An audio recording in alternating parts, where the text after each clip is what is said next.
Hello friends, இன்னைக்கு என்ன படம் பார்க்க போறோம்னா ரத்தம் சத்த வன்முறைன்னு ஓடிட்டு இருக்கிற இந்த சினிமா உலகத்துல ஒரு அமைதியான ரம்யமான இசை பயணமா வெளிவந்திருக்கிற சாருகேசி படம் எப்படி இருக்குன்னா இந்த வீடியோல பார்க்க போறோம். பாரம்பரிய இசை கச்சேரி படமா இந்த படம் வெளிவந்திருக்கு.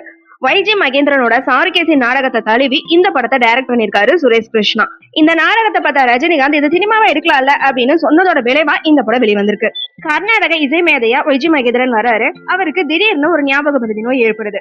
சூழல் எப்படி மாறுதுன்னா தன்னோட சொந்த மனைவியை யாருன்னு கேட்கிற அளவுக்கு அவரோட நிலைமை மோசமா இருக்கு. இப்போ வீட்டுக்குள்ள மருமகளா ரம்யா பாண்டியன் வராங்க.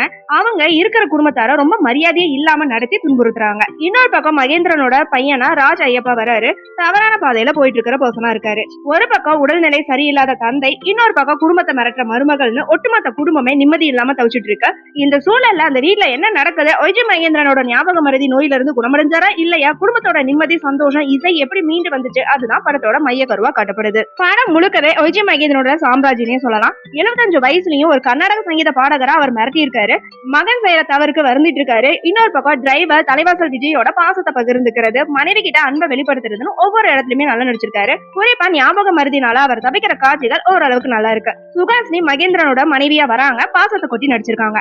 அவங்க ஹோம்லி தோற்றம், கஷ்டப்படுற காலங்கள், அவர் காட்டுற அன்பு படத்துக்கு பெரிய பிளஸ்னே சொல்லலாம். டிரைவரா வர தலைவாசல் விஜய், மருமகளா வர ரம்யா பாண்டியன், டாக்டரா வர ஜெயபிரகாஷ்னு எல்லாருமே தங்களுக்கு கொடுத்த வேலையை நல்லா பண்ணிருக்காங்க. சத்யராஜ் ஒரு கடவுள் மாதிரியான தோற்றத்துல அப்பப்போ வந்து தத்துவங்களை பேசிட்டு போறாரு. ஆனா கதையோட சுத்தமா செட் ஆகலன்னு தான் சொல்லணும். கடைசி அரை மணி நேரம் வைஜி மகேந்திரனோட எனர்ஜி நல்லா இருக்கு. ஞாபக மருதியால பாதிக்கப்பட்ட ஒருத்தர் எப்படி கிளைமேக்ஸ்ல பாட்டுலாம் பாட முடியும் அப்படிங்கறத கொஞ்சம் நெகிழ வைக்கிற மாதிரி காட்சிகள் கொண்டு வந்திருக்காங்க. இசை சம்பந்தப்பட்ட படம் அப்படிங்கறதுனால கிளைமேக்ஸ் பாடம் கொஞ்சம் உருக்கமாவே எடுத்திருக்காங்க.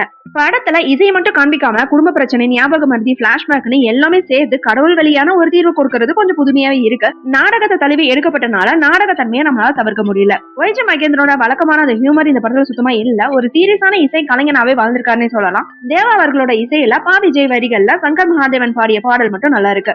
ஆக மொத்தத்துல சாருகேசி படம் எப்படி இருக்குன்னு கேட்டீங்கன்னா, உங்களுக்கு நாடகம் பிடிக்கும் அப்படின்னா உங்களுக்கான படனே சொல்லலாம். மத்தவங்களுக்கு கண்டிப்பா செட்டே ஆகாது. ஓகே ஃப்ரெண்ட்ஸ், நெக்ஸ்ட் வீடியோல பார்க்கலாம். இந்த வீடியோ உங்களுக்கு பிடிச்சிருந்தா லைக், ஷேர், சப்ஸ்கிரைப் பண்ணுங்க. தேங்க்யூ.